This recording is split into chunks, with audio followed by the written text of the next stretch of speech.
অগ্নিকাণ্ডে পুড়ে ছাই হওয়া হলং বনবাংলো পুনর্নির্মাণের জন্য অনুমোদন মিলছে। বনবাংলোর মূল আকৃতি অপরিবর্তিত রেখে এবং এক এলাকায় পুনর্নির্মাণের জন্য রাজ্য সরকারের কাছে একটি প্রস্তাব জমা দেওয়া হয়েছিল বন দপ্তরের পক্ষ থেকে। এই প্রস্তাব অনুমোদন পাওয়ার পর খুশির হাওয়া জলদাপাড়া জাতীয় উদ্যানে। 18 জুন 2024 এই তারিখ ছিল জলদাপাড়া জাতীয় উদ্যানের বুকে একটি কালো দিন।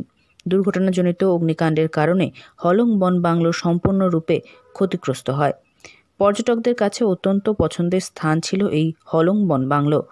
একবার এই বনবাংলোতে রাত্রি যাপনের সুযোগ কোনো পর্যটক হাতছাড়া করতে চাইতেন না।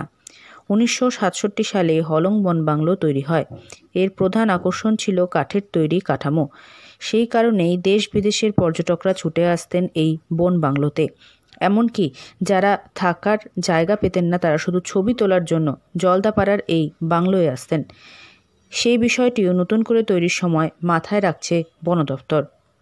গত বছর 18 জুন তারিখে রাতের বেলায় হঠাৎই আগুন লেগে পুড়ে ছাই হয়ে যায় জলদাপাড়া জাতীয় উদ্যানের ঐতিহ্যবাহী হলং বনবাংলো।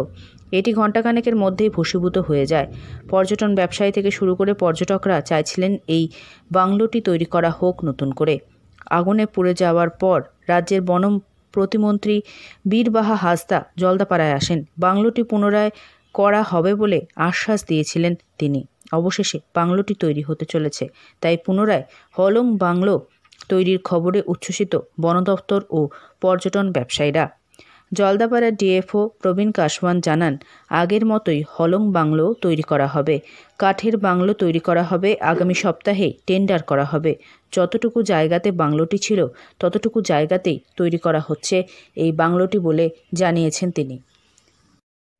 আলিপুরদুয়ার থেকে অনন্যাদের রিপোর্ট, লোকাল 18 বাংলা।